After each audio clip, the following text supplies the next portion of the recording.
Welcome back to Missing. I am Tim here today with Lance. Lance, how are you today? I am doing fantastic today, Tim. Coming off of a holiday weekend. I hope everybody out there had a safe holiday weekend, the 4th of July. Tim, how was your holiday weekend? Was it full of fireworks and festivities? Not exactly. I did take a quick cruise on the Connecticut River out here, though. Yeah, with the fam. It was fun. Yeah, nice night. How about you? Oh, it was fine. I was shooting off illegal fireworks in my backyard. Really upset the neighbors, but we don't really care about those things. I'm just kidding. I wasn't doing that. We had a really decent time, kept it low key. But I'll tell you what, Tim, the person that we're speaking about today did not keep his life low key whatsoever. And this is, as you said before we started recording, this is one that's probably not going to gain a lot of sympathy, but it's still a human life. And we still talk about these stories, and this one also does have a little bit of a close-to-home feeling for us. It sure does, because Paul Charles McGonagle Sr. went missing in November of 1974 from Boston, Massachusetts, Lance. And as some of our listeners may know, we're from New England, Massachusetts, and New Hampshire, both live in Massachusetts now. If you are interested in the history of the mafia, the American mafia, especially in Boston, you will definitely have heard of many of the names that we mention later in this episode, because Paul McGonagle he was a mobster, Lance. Right, and when you talk about mobsters in Boston, especially when you're speaking about Irish mobsters in Boston, the Winter Hill Gang has to come up. Whitey Bulger has to come up. He's going to be a character in the story of Paul McGonagle as well. But this also has some more worldly historical roots to it. We get into, just a little bit, we get into the fighting in Ireland between North Ireland and the British Empire and the war that raged there in 1919 to 1921. So for anybody who's a history buff and a local New England history buff, fan of the mafia story, this covers a lot of bases. And we want to thank the great Kathleen Studer for putting this one together and working with us so diligently on these great research documents. So yet another one.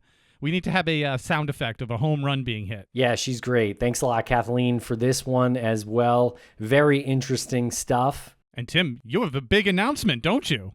Yeah, well, we wanted to let our listeners know that we now have a subscription channel available to you on Spotify. So you can click through on the Missing podcast on Spotify and you could subscribe.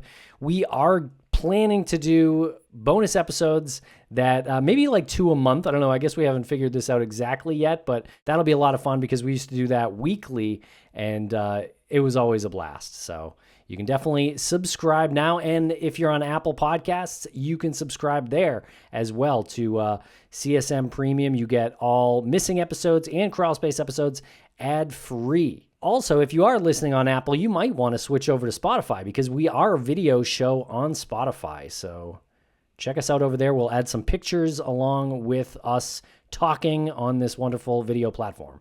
And Tim, you can see us talk in person at CrimeCon this year. We will be there September 5th through the 7th of this year, Denver, Colorado, and we're offering a 10% discount if you go to crimecon.com and you book a standard badge. That will be 10% off if you use the promo code Crawlspace, all one word, 10% off standard badge. We really hope to see you there, every single one of you. All right, everyone. We'll see you there in Denver. Thanks a lot for listening. Follow us on social media at Missing CSM. We're going to break quick for a commercial right here, and we'll be right back to speak about the disappearance of Paul McGonagle.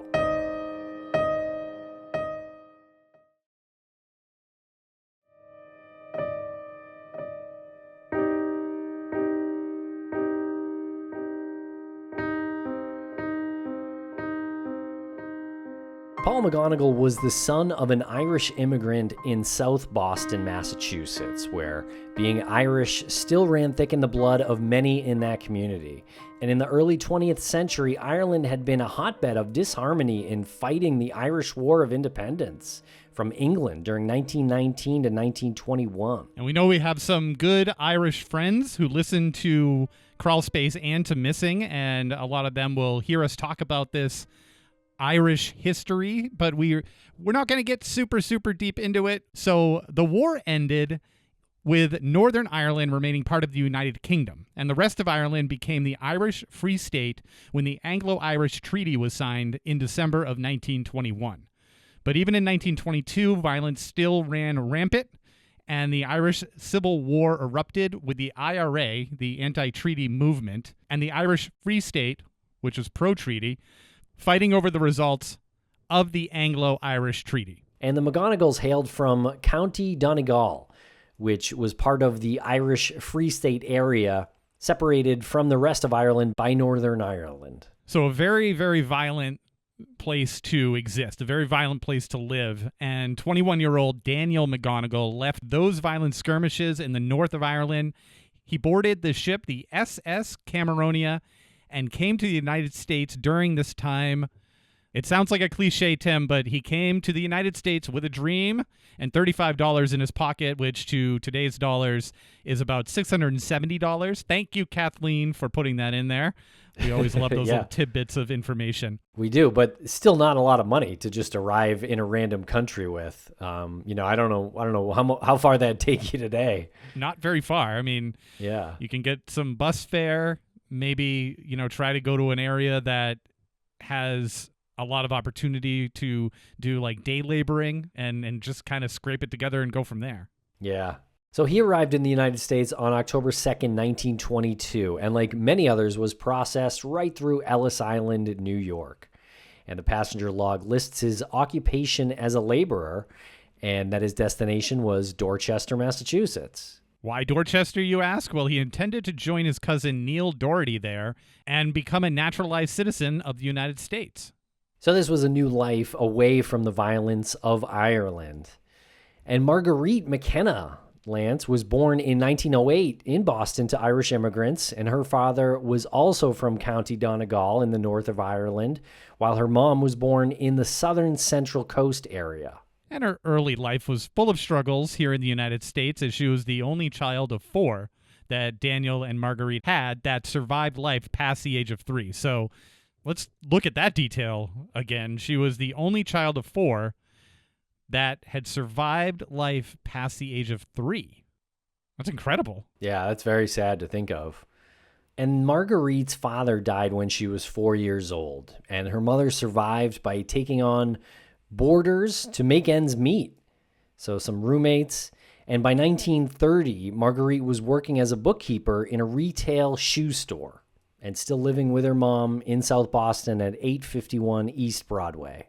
In 1930, Daniel was living with his sister and brother-in-law across the street at 852 East Broadway and working in a record factory. Apparently, Marguerite caught Daniel's eye, and they were married the following year, 1931. And Marguerite then lost her mother the year before their first child was born in 1932.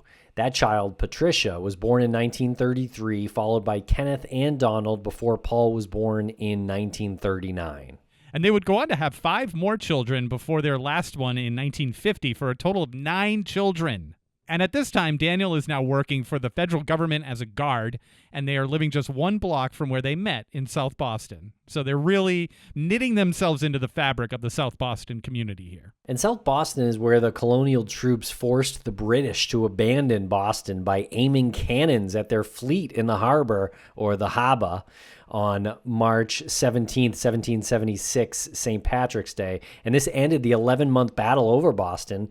And in 1901, Evacuation Day became a City of Boston holiday. And South Boston is known locally as Southie and brags that it is the most Irish community in the nation. Well, there's a good little history lesson right there. So for anybody who comes into Boston for the first time, they'll see those signs. It says Evacuation Day or Evacuation Route, and that is actually the reference to the 11-month battle over Boston from the British when they forced the British out of the town, which is a fun little trivia fact for people when you ask, like, what is this evacuation thing? And so Polly McGonagle grew up during the post-Depression era in a large family in an area where Prohibition in the 1920s gave rise to Irish gangs, bootlegging illegal alcohol to supply all of the speakeasies that had popped up. And by the time Paul was an adult, he and another brother, Robert, Bobby, both were involved in organized crime. Bobby was 9 years younger than Paulie, and despite being a gangster, get this, he also was a firefighter in Boston. Yeah, different times. I like to think, of course. And Paul was only 5'7", so he wore platform shoes, so he would appear taller. And Paul married a woman named Mary Dowling, and in 1960 they had their first son, Paul Jr. And in 1964 their second and final child, Sean, was born. Well, let's talk about the Mullen Gang now. In 1964, Paulie was arrested with 3 others for a break-in at the Moose Clubhouse. And at some point, he would become the leader of the Mullen Gang, which is a South Boston Irish street gang that was responsible for all sorts of crimes, burglaries, auto thefts, armed robberies. And in the 1960s, they were at war with another Irish gang, the Kathleen Gang, fighting to control the criminal rackets in South Boston. So kind of ironic that the family moves to the United States to flee the violence in Ireland and ends up creating a lineage in the United States that is directly part of violence in South Boston. And unlike the Mullen Gang, the Kathleen Gang was more known for bookmaking and loan sharking, but you can see how the two wouldn't get along. And in April of 1969, Paulie's brother Bobby was shot twice in a gang-related shooting not far from where they grew up. And a second gang member was killed in that shootout. So Kathleen included a newspaper article that describes the shooting briefly, and it goes on to say Robert McGonagle, 19 years old, listed by police at 755 East 7th Street, South Boston, was placed on the danger list with 2 bullet wounds, one in his side and another in his right leg. Police broadcast a lookout for 2 white men, one of whom they said might have a gunshot wound in the leg. The other man was believed to have bruises on his face from the fight, police said. Both were described as being slim, 6 feet tall, and in their 20s. And police recovered a revolver covered in blood outside a house in the 600 block of East 4th Street where Nee's body was found. And police said that the fight began at about 12:45 a.m. at I Street and Broadway. And the men fought in the street for half a block, winding up at I and East 4th Streets. Crazy that Bobby was only 19 at that point. It seems so young to be, mixed up in this kind of stuff. So Bobby was 19 and he was 9 years younger than Paul, so Paul was 28 at the time. Right. And then on November 18th, 1969, Paulie's brother Donald was actually mistaken for Paul and shot dead in Paul's car in front of his house. And Donald was not involved with the Irish gangs at all. That's so tragic. Yeah. Awful mistaken identity. Wrong place, wrong time. He's in his brother's car and bad information. Like, how closely did they look into Paulie and his family? Like, how did they mistake him? I mean, I don't think they were twins, right? They probably look similar, but yeah, you kind of want to make sure you're going after who you're killing. You want to make sure that this is the right person, because this could have severe repercussions on your criminal career. Yeah, it sure could. And obviously Paul was left alive after that and probably was seeking revenge, I would imagine, as people in organized crime do. And the person that allegedly shot Donald McGonagle was James Whitey Bulger, who at the time was the enforcer for the Kathleen Gang. Unbelievable.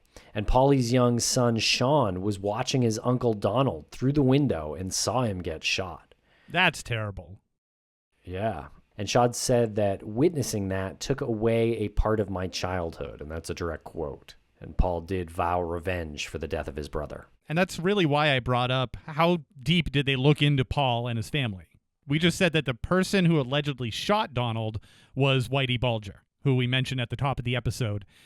That just shows you how off the handle this guy was. Just how, he should not be deemed a hero, a community leader, like some narratives have created him to be this thing, this, Whitey Bulger, this like man of the people. I mean, he just shot pretty much randomly someone sitting in Paul's car without confirming that this was Paul. No, he was careless. Careless and reckless, yeah. Didn't care if he killed the wrong person, and certainly didn't care if he knew it was his brother. No. He was a stone cold psychopath who murdered many people. And I remember an old bartending buddy of mine, Lance, who you knew. I don't think I've ever mentioned this on the show, but Jamie, he grew up in South Boston around that time and said that Whitey ran the neighborhood on fear. He said he was a kid walking down the street and Whitey was in the passenger seat and the car pulled up on the sidewalk or at the sidewalk and called him over. And he said he went over, he was just a teenager. He said that Whitey pulled a gun on him in his face, stuck it right in his face and cackled maniacally and the car sped away. And that was it. So that was how he wanted to run that neighborhood. He wanted to be known as the guy who might be so crazy he'd kill a teenager for no reason whatsoever. Yeah. Yep. And if you crossed him, he might just kill your brother. He might, just kill your whole family and burn the house down. And we'll be right back after a quick word from our sponsors. Thanks to our sponsors. And now we're back to the program. Tell us a little bit about the 1970 RICO Act. Yeah, this is a big moment in organized crime, law enforcement at least. So besides the rival Irish gangs fighting in South Boston since the days of Prohibition, organized crime was becoming a huge problem in the middle of the 20th century. And the federal government decided in part to address this by offering the Racketeer-Influenced and Corrupt Organizations Act, otherwise known as RICO. And it was enabled in October of 1970. And RICO was really designed to arrest and charge people together as part of a group of organized crime. Right. Instead of chipping away like member by member and not getting really anywhere, this was identifying the entirety of organized crime and getting the whole thing to collapse. It was pretty successful. And you mentioned how Paul had vowed revenge for the death of Donald. Well, Paul got some of that revenge on March 28th, 1971, by shooting Billy O'Sullivan, who he believed called for that hit on him, the one that killed his brother Donald. And then in 1972, in June of 1972, Donald Killeen, different Donald Killeen, the head of the Killeen gang, was murdered allegedly by someone in the Mullen gang. So put two and two together there. And others believed Whitey Bulger killed him in order to take over the Killeen gang, which is interesting and probably very possible. And members of the Killeen gang then fled the area. And however, instead of the Mullen gang taking over South Boston rackets, the leader of the Mullen gang arranged for the boss of the Winter Hill gang to mediate a solution to the 10-year dispute. And the end result was the merger of the Mullen and Killeen gangs into the Winter Hill gang. There you go. More Boston Mafia history there. If anybody ever wanted to know how the Winter Hill gang was formed, because you always hear about the Winter Hill gang, you very rarely hear about the Mullen and Killeen gangs, but together they formed the Winter Hill gang. So it's like a super group, like a rock and roll super group. Only they killed a lot of people and did a lot of bad things.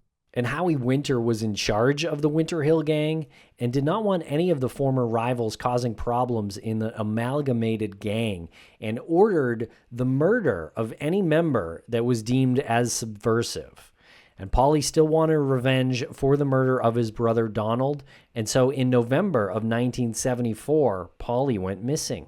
On November 24th of that year, Paulie's wallet was found floating next to his partially submerged station wagon in Charlestown, which is an area to the north of downtown Boston, very slightly to the north of downtown Boston, connected by a bridge.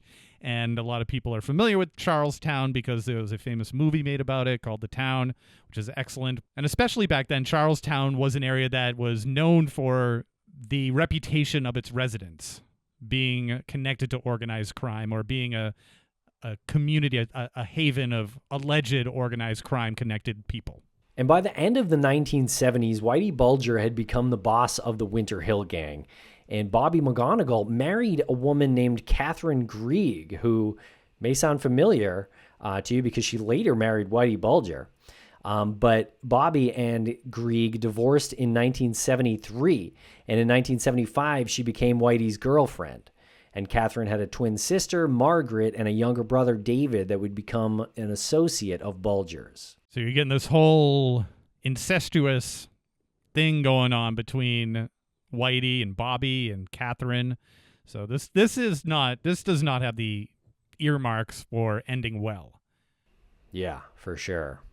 But later, Bobby would become Margaret's life partner, even though they were never married. So he divorced with Catherine, but then became her twin sister Margaret's life partner. You got it. And Paul's son, Sean, said at 17, he looked into the steely blue eyes of Whitey Bulger and recounted this statement. He wanted to let me know who runs the town, and I made a mistake, and you don't want to make another with him. Unfortunately, Bobby would die of a drug overdose in 1986. And real historians of this moment in Boston Mafia lore would know about Bulger turning FBI informant, Lance. And there was an old neighborhood friend of his brother's, and he was assigned as a special agent to the FBI Boston office, and his name was John Connolly. And he thought he could use his connections with the crime boss to advance his career. And so he cooked up a deal to flip Whitey into an informant. And, of course, this went really well. There was no corruption. Yeah. There was no leaks. There was nothing that was anything but above board here. Totally kidding. The relationship between them soon turned into bribes, information leaks, and corruption. By 1995, Connolly had retired from the FBI and could no longer protect Whitey, and Whitey fled Boston with the aforementioned Catherine Grieg. And in just a few years, Whitey would become one of the FBI's 10 most wanted. And this John Connolly stuff, I mean, the Whitey stuff is bad enough, and the organized crime is bad enough for the city and the history of the city. But the John Connolly stuff is almost worse because he was, supposed to protect the citizens, and instead he was, doing dirty stuff and really knowing about murders and things like that. Really protecting Whitey Bulger. Yeah, using it to advance his own career, to advance his own bank account.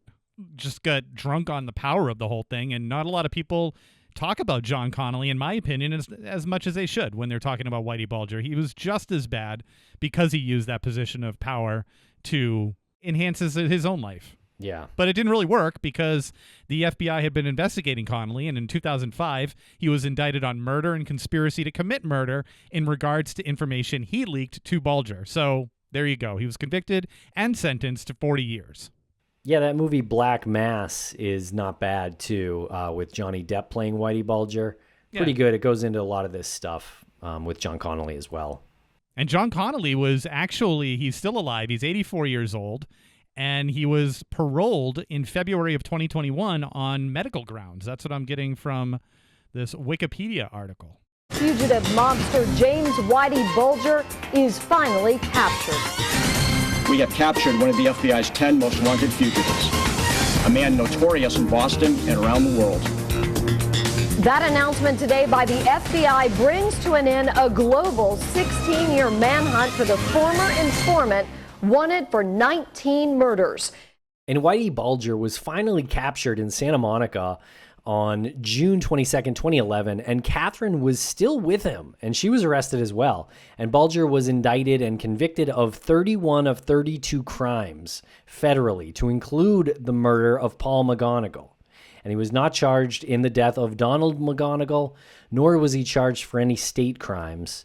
Paul's sisters attended Bulger's trial, and Paul's son, Sean, actually read a victim impact statement at Whitey's sentencing. And here's a little bit of that. It says, Bulger, you thought you carried yourself as an Irish icon. You're a domestic terrorist fueled by greed and a sickening ego. Good for him. He goes on, you boast you are a reader of history. You called my house and told me at 11 years old, my father wouldn't be home for Christmas.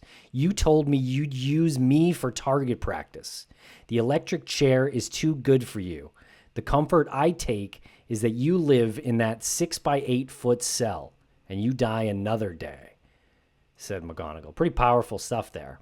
Yeah, a lot of anger, a lot of rightfully directed anger towards Bulger. Now, in September of the year 2000, one of Whitey Bulger's mob lieutenants, Kevin Weeks, that name may also be familiar to people who are Boston Mafia historians. Kevin Weeks led investigators to Paulie's gravesite.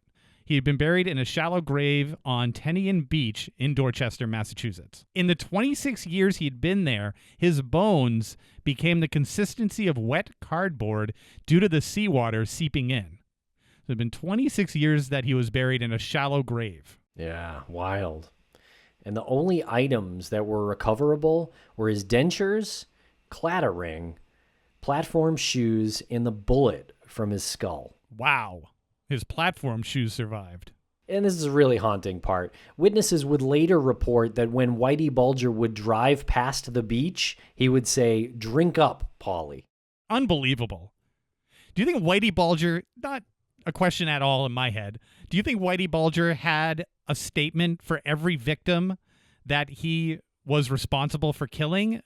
And when he would drive by where it happened or where the body was or something, he would have like this cute like catchphrase? Because this would be stupid if it wasn't so tragic. Like, it's so stupid that he would say, "Drink up, Paulie." You know, it's so cliche. Could you imagine, like, how many people did he kill? He must have been doing that everywhere he went if he's referencing where and how he's killed people. Yeah, I think he killed a lot of people. So, yeah, that's a good point. Like, he definitely probably did point out other locations, but I also think he buried many in the basement of one particular house.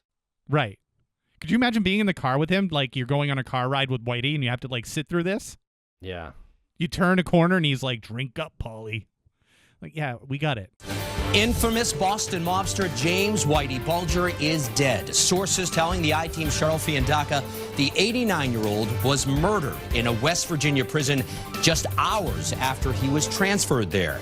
Bulger eventually got his due, Lance, in 2018. He was beaten to death by 3 inmates at USP Hazleton Prison in West Virginia.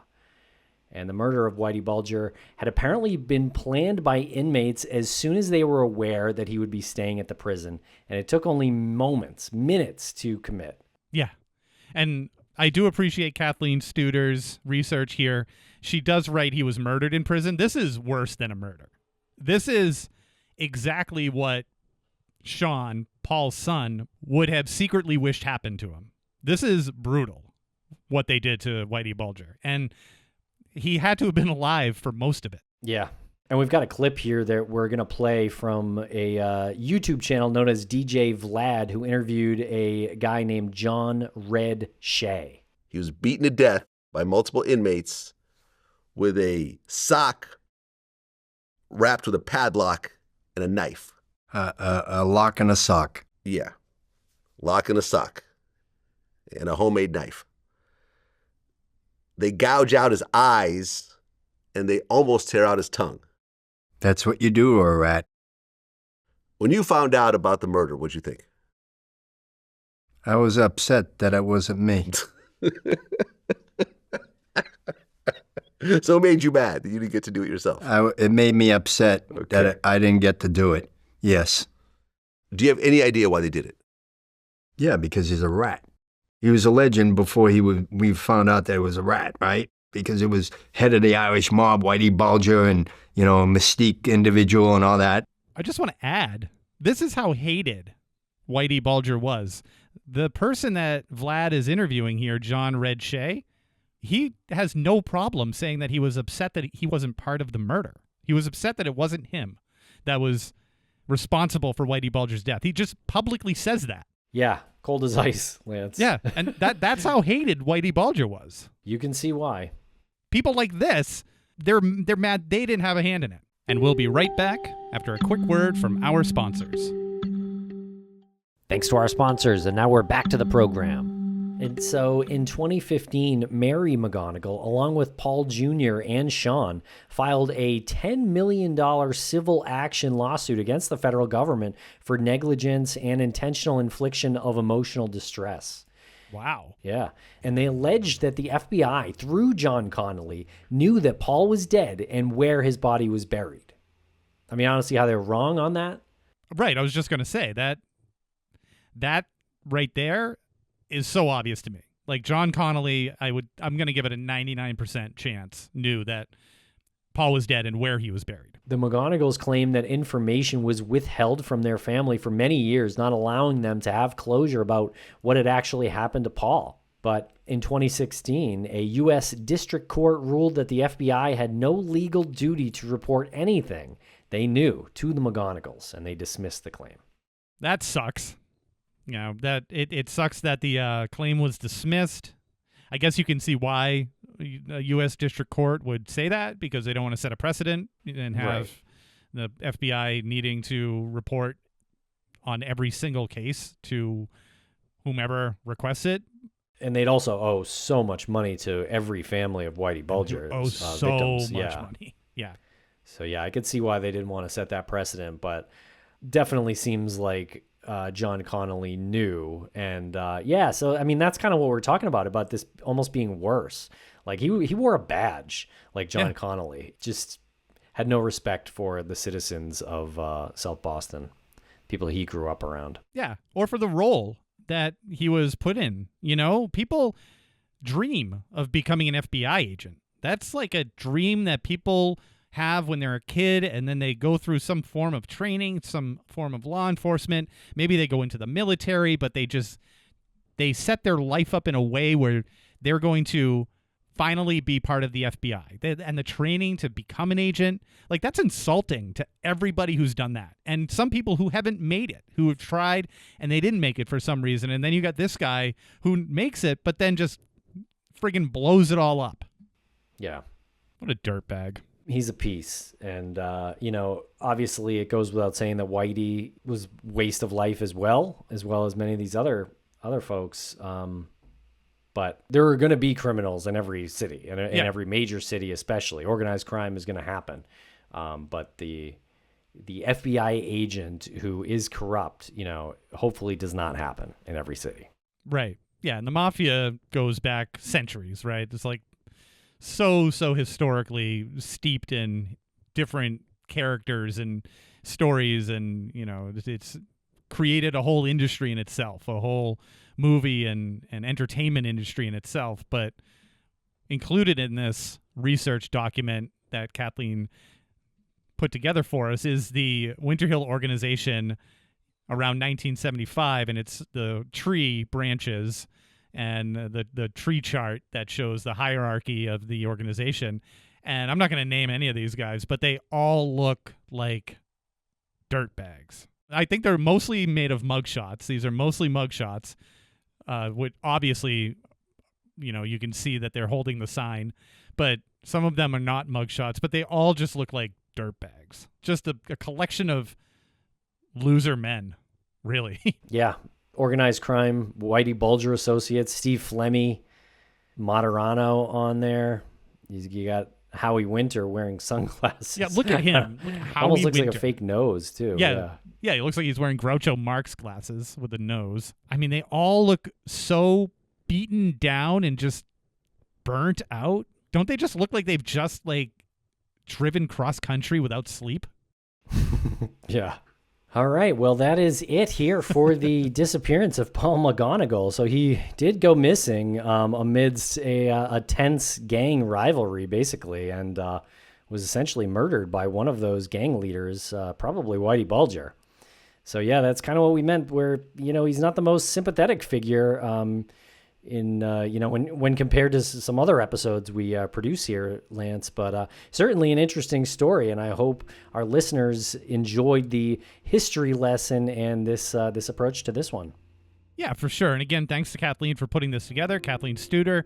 And you're right, I feel no sympathy for Paul. I do feel sympathy for his family, his son. Yeah. And, the immediate family, they didn't ask for all of this to happen. And I think it's very interesting when looking back at the area that his family came from in Ireland. And it just makes me wonder, does violence always create violence? The being in that environment, being a product of that environment, are you just destined to, in some way, have violence continue in your lineage? Or how does that stop? I don't know, but I kind of wonder if it's in just humanity's DNA at this point. Like, we're talking about organized crime. I mean, that just, you don't have to watch The Godfather or have read any of those books or anything to like know how to do that. Like, that's just ingrained in people, like organizing and committing crime, I think. I don't know. What can we do? Well, we can just keep talking about it here. All right, everyone. Well, follow us on social media. Please like and subscribe. Share if you can. We appreciate it. We'll be back next week with another new episode.